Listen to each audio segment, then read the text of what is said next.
Saya Aditya Febrianto selaku panitia dari acara Stubas Exhibition ini, dan kebetulan saya sendiri sebagai kurator. Boleh dijelasin dikit tentang acara Stubas Exhibition ini? Stubas Exhibition ini sebenarnya acara pameran berbentuk kontemporer ya, atau bisa dibilang semi formal.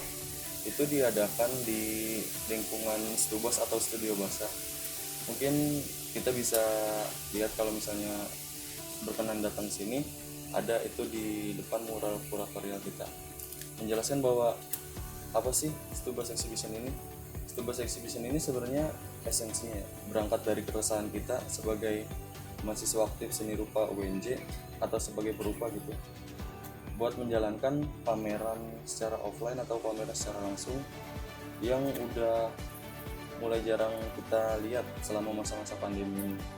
Itu bentuk dari kerinduan kita, dan buat pelaksanaannya itu sendiri ya kita sesuai namanya itu di Stubas sih, Studio Bahasa. Studio Bahasa ini sebenarnya tempat buat berkarya di lingkungan outdoor. Jenis pameran apa saja yang ditampilkan di acara Stubas Exhibition ini? Kalau untuk jenis karyanya itu sendiri sebenarnya kita open submit itu awal menerima segala jenis karya mulai dari 2 dimensi, 3 dimensi. Nah, mungkin sangat disayangkan ya buat yang sekarang ini ternyata yang submit karya ke kita itu beberapa terdiri dari karya 2 dimensi aja sih.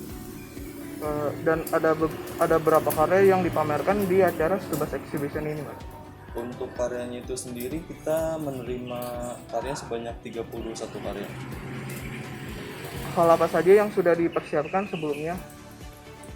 Untuk hal yang dipersiapkan sebelumnya, mungkin karena sekarang lagi pandemi juga ya, kita tetap menerapkan protokol 3M.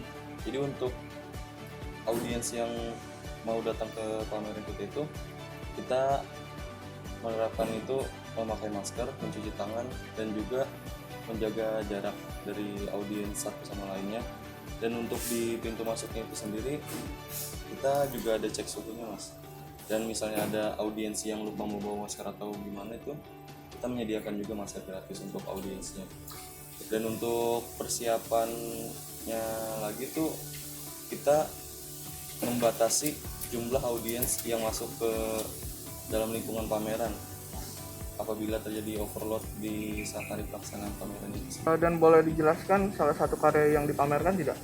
Nah, kebetulan buat penjelasan karya di sini kami udah sama karya dari pameris kita ada ini dengan judul An Absurd Death. Jadi buat An Absurd Death itu sendiri sebenarnya menjelaskan tentang apa itu setelah kematian. Seperti yang kita tahu, stigma orang-orang tentang kematian itu pasti selalu mengarah ke sesuatu yang menyeramkan, mengarah ke sesuatu yang buruk, atau mengarah ke sesuatu yang seperti tidak ada yang indah dari kematian gitu. Nah, si pameris di sini berusaha buat memutar balik fakta itu. Kayaknya kematian itu gimana sih kalau misalnya ternyata nggak serem-serem amat gitu, nggak sesuai apa yang kita takutin gitu. Ternyata kematian itu ya udah setelahnya absurd aja gitu. Bisa dilihat di sini dengan topeng rusa yang mengartikan kematian, dan juga buat kolase-kolase dari gambar-gambar di sini yang menampilkan sisi absurd dari kematian itu sendiri. Untuk karya ini dipersiapkannya sejak kapan? Untuk karya ini sebenarnya dipersiapkan semenjak kita open submit ya. Open submit itu dimulai dari bulan Juli. Nah, si pameris langsung tuh berusaha buat membuat si karya ini, dan mungkin untuk pelaksanaannya di sini dia membuat karya sekitar 2 sampai 2,5 bulan.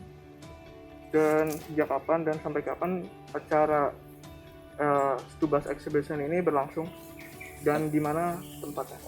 Untuk acara Stubas Exhibition ini berlangsung sebenarnya kita mulai sejak tanggal 18 September itu, tepatnya di hari Sabtu, sampai hari Rabu di tanggal 22 September. Dan untuk tempatnya itu sendiri sesuai yang tadi saya jelasin, itu ada di studio basah di gedung F Seni Rupa UNJ. Kendala apa saja yang dialami saat jalani acara Stubas Exhibition saat PPKM berlangsung dan bagaimana cara mengatasinya, Mas? Nah, mungkin untuk kendalanya itu sendiri lumayan banyak ya.